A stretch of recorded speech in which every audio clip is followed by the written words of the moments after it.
आत्मा क्या है? भारत में अध्यात्म जगत के जितने मनीषी हैं वो सब आत्मा को मानते हैं। कुछ एक लोग हैं जो आत्मा को नहीं मानते हैं, लेकिन अधिकतम लोग आत्मा को मानते हैं। आत्मा क्या है, इस पे कुछ लोगों के विचार अलग अलग हो सकते हैं। मेरा मानना है आत्मा जिससे हम देखते हैं, सुनते हैं, दुनिया का सारा काम जो चल रहा है उसके पीछे जो सत्ता है, जो कुछ किया गया काम, जो कुछ किया गया इस शरीर से कर्म, उसके पीछे एक आत्मसत्ता है। उसे हम आत्मा कह लें, रूह कह लें, सोल कह लें। कुल मिलाकर के आत्मा पर ही सारा खेल टिका हुआ है। कुछ लोग इसकी व्याख्या करते हैं सत, चित और आनंद। सच्चिदानंद सत भी है, चित्त है और आनंद है। सत्यता के आधार पर कहा जाए तो जो कुछ भी दिख रहा है वह सत्य है, वास्तविक है, क्योंकि दिखता है। जो दिखता नहीं है वह एक अनुभव है। छूने मात्र से प्रतीत होता है, देखने मात्र से प्रतीत होता है, स्पर्श करने के मात्र से प्रतीत होता है, आदि आदि किसी अनुभव से प्रतीत होता है। कुल मिला के हम जिसको देख सकते हैं, छू सकते हैं, अनुभव कर सकते हैं अपने इंद्रियों के माध्यम से, वह सत्य है।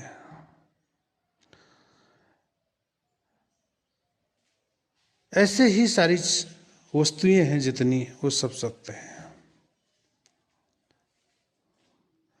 अब कुछ चीजें ऐसी हैं जो धार्मिकता के अनुसार, धर्म के अंधपन के कारण, मानंदी के कारण जो चीजें नहीं हैं उन चीजों को हम मान लेते हैं।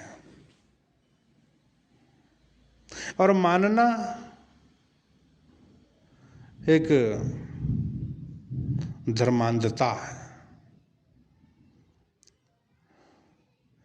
पहले उसको जानना चाहिए, समझना चाहिए, तब उसे मानना चाहिए। ज्ञान की कसौटी पर धर्म, और जब तक ज्ञान की कसौटी पर धर्म नहीं टिके तो धर्म की बातें भी झूठी हो सकती हैं, क्योंकि वो धर्म की बातें जो कही गई हैं वो किसी धर्म के ठेकेदारों ने ही कहा है। अब धर्म के ठेकेदार ऐसे ऐसे हैं जो धर्म के आड़ में अनर्गल बातें करते हैं। कछुए के पीठ पे बाल वो उगा देते हैं। ऐसी ऐसी विस्मय बातें, अनर्गल बातें लोगों को मानने के लिए मजबूर कर देते हैं, क्योंकि धर्म के वेदी से कही जा रही सारी बातें धार्मिकता, लेकिन ऐसा नहीं है। धर्म हमें जीवन जीने की एक कला सिखाता है, और जहाँ पर धर्म जीवन जीने की कला सिखाए वहाँ दुख कहाँ, कष्ट कहाँ, क्लेश कहाँ। वहाँ तो जीवन पूरा सुखमय हो सकता है। लेकिन धर्म के आड़ में अपनी रोटी, अपने सुख, अपने मानंदी की बातों को मानने के लिए लोगों को मजबूर कर देते हैं। वहां पर धर्म की बातें नहीं होती हैं। वहां धर्म की असलियत खत्म कर देते हैं लोग। पानी का धर्म है शीतलता, आग का धर्म है उष्णता, पृथ्वी का धर्म है कठोरता। ये जो प्रकृति है हमारे बीच में, जिसमें हमारा जीवन चल रहा है, इनके जो धर्म गुण हैं ये कहीं पर भी रहें बदल नहीं सकते। इसलिए मानव का जो धर्म है सत्य है, दया है, के ऊपर टिका हुआ है। मानव मात्र जीव पर दया करता है, वही आत्मा है। एक आत्मा दूसरे आत्मा को ना समझे, एक आत्मा दूसरे आत्मा के ऊपर कष्ट दे, दूसरे आत्मा का विरोध करे, दूसरे आत्मा को परेशान करे, इसलिए आनंद कहाँ आएगा? चित्त के अंदर जब तक चेतना आएगी और उस चेतना के अंदर में धर्म का जब जन्म होगा, तब जो वो उसके अंदर में सुख उत्पन्न होता है, वह आत्मा को लोग परमात्मा कहने लगते हैं। उस आत्मा को लोग भगवान कहने लगते हैं। उस आत्मा को लोग खुदा और गॉड, अल्लाह कहने लगते हैं। हम आप सबके बीच बैठी हुई आत्मा ऐसे कर्म करने लगती है जिस कर्म को हम सोच भी नहीं सकते हैं। उस आत्मा के द्वारा वह कार्य किया जाने लगता है। वही आत्मा परमात्मा का स्वरूप हो जाती है। इसलिए मेरे प्यारे साथियों, आत्मा वह एक चीज है जिसके कारण ये संसार में सब कुछ चल रहा है। एक दूसरे की आत्मा को समझो। मानव मात्र ही नहीं, पूरे जीव में आत्मा बसी हुई है।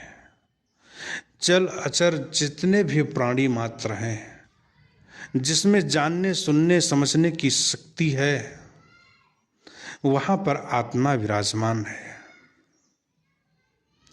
और उन्हें हम जीव कह सकते हैं, रूह कह सकते हैं। आधे आधे नामों से हम जान सकते हैं।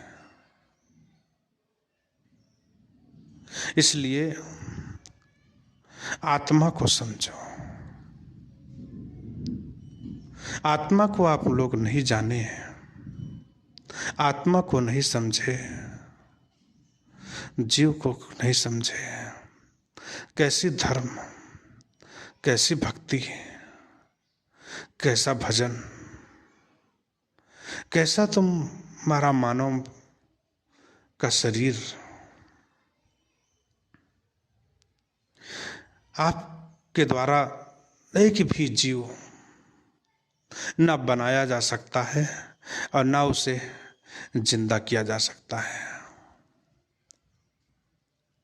जो मर गया उसे हम सब लोग जिंदा नहीं कर सकते। एक भी जीव को आप बढ़ा नहीं सकते, घटा भी नहीं सकते, पैदा भी नहीं कर सकते। प्रकृति का एक संयोग है। स्त्री पुरुष जिंदगी भर साथ में रहते हुए भी एक बच्चा नहीं पैदा कर पाते हैं। जब एक संयोग होगा, मिट्टी पानी के बीच में जब बीज पड़ता है, बीज पड़ने के बावजूद भी वृक्ष नहीं होता है। इसी तरीके से स्त्री पुरुष का संसर्ग होने के बावजूद भी संयोग नहीं होता है, उसके अंदर किसी न किसी चीज की कमी हो जाती है, बच्चा नहीं पैदा कर सकते हैं। कितने लोग बांझ रहते हैं पूरी जिंदगी भर, बहुत ही प्रयत्न करने के बावजूद भी उनको संतान का सुख नहीं मिलता। मनुष्य के हाथ में होता तो संतान का सुख उन्हें मिल जाता। आज के वैज्ञानिक युग में आप उन्हें गर्भाधारण करवा सकते हैं कृत्रिम रूप से, किंतु जिस तरीके से मनुष्य का बच्चा पैदा होता है उस तरीके से आप नहीं कर सकते। ये संयोग संबंध है। इसलिए मेरे प्यारे साथियों बंधुओं, आत्मा को समझें, आत्मा को उसके अनुरूप उनके साथ में सुंदर और सही सटीक व्यवहार करें, उनसे प्यार करें, प्रेम करें, स्नेह करें। जीवन की यही सच्चाई है, आत्मा की यही सच्चाई है। आत्मा को, घर में विभिन्न आत्माएं हैं, उनसे लड़ाई ना करें। परिवार में रह करके, समाज में रह करके उनके जीवन को समझें। और जब हम एक दूसरे के जीवन को, एक दूसरे की आत्मा को, एक दूसरे के शरीर को, एक दूसरे के भावनाओं को समझेंगे तो हमें वह चीज़ मिलेगी जिस की कल्पना नहीं कर सकते। इसलिए आत्मा को समझें। आत्मा ही परमात्मा बनती है, आत्मा ही सब कुछ है। इसलिए हम परमात्मा को ऊपर न खोज करके आत्मा में हम खोजने का प्रयास करें। यही आत्मा सच्ची आत्मा है, सच्चे परमात्मा है, सच्चे भगवान है, ईश्वर है, खुदा है, गॉड है, अल्लाह।